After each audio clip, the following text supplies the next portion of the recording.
Hi friends, வணக்கம்.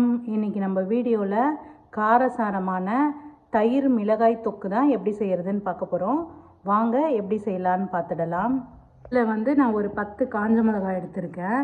இதில் உள்ளே இருக்கிற விதையெல்லாம் எடுத்துட்டு வெறும் மிளகாய் மட்டும் எடுத்து வச்சுருக்கேன். நான் ஒரு கிண்ணத்தில் ஒரு 4 ஸ்பூன் அளவுக்கு தயிர் எடுத்து வச்சுருக்கேன். இதில் இந்த காஞ்ச மிளகாவை நம்ம போட்டுக்கலாம்.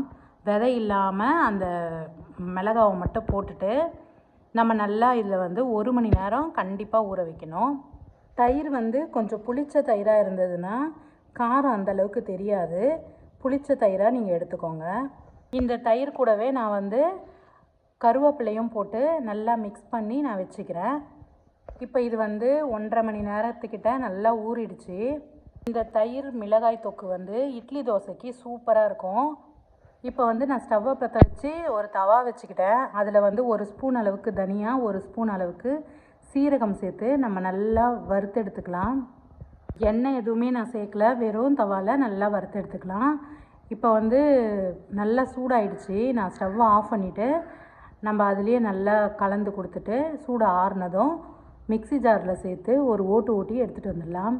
இந்த தொக்கு நீங்கள் தண்ணி ஊற்றாமல் அரைச்சி எடுத்துட்டிங்கன்னா 1 வாரம் வரைக்கும் கெட்டு போகாமல் இருக்கும். இப்போ நான் தனியாவையும் சீரகத்தையும் அரைச்சி எடுத்துகிட்டு வந்துட்டேன். இதுலேயே நம்ம தேவையான அளவு உப்பு, ஒரு 10 பல்லு பூண்டை நான் உரித்து அதையும் சேர்த்துக்கிறேன். இது கூடவே நம்ம தயிரில் மிளகாவும் கருவேப்பிலையும் ஊற வச்சுருந்தோம். அதையும் சேர்த்து தண்ணி எதுவுமே சேர்க்காமல் நல்லா நம்ம பேஸ்ட்டாக அரைச்சி எடுத்துகிட்டு வந்துடலாம். இப்போ நான் அரைச்சி எடுத்துகிட்டு வந்துட்டேன். இப்போ நம்ம தாளிச்சிக்கலாம். ஒரு கடாயில் கொஞ்சமாக எண்ணெய் ஊற்றிட்டு எண்ணெய் சூடானதும் கடுகு போட்டுக்கலாம். கடுகு பொரிஞ்ச உடனே 1 ஸ்பூன் அளவுக்கு கடலைப்பருப்பு, 1 ஸ்பூன் உளுந்து, கொஞ்சமாக கருவேப்பிலை போட்டு நல்லா வதக்கிக்கலாம். இது கலர் சேஞ்ச் ஆனதும் நம்ம அரைச்சி வச்ச விழுதை அதில் ஊற்றி நல்லா நம்ம ஒரு 2 நிமிஷத்துக்கு கலந்து இறக்கணுன்னா சூப்பரான காரசாரமான தயிர் மிளகாய் தொக்கு ரெடி. இப்படி நீங்கள் செஞ்சு வச்சுக்கிட்டிங்கன்னா 1 வாரம் வரைக்கும் கெட்டு போகாது. இட்லி தோசைக்கு டக்குன்னு எடுத்து நீங்கள் யூஸ் பண்ணிக்கலாம். இந்த வீடியோ உங்களுக்கு பிடிச்சிருந்தா லைக் பண்ணுங்கள், ஷேர் பண்ணுங்கள், கமெண்ட் பண்ணுங்கள். இடிச்ச மிளகு சேனலை சப்ஸ்கிரைப் பண்ணுங்கள் ஃப்ரெண்ட்ஸ். அடுத்த ஒரு நல்ல வீடியோவில் பார்க்கலாம்.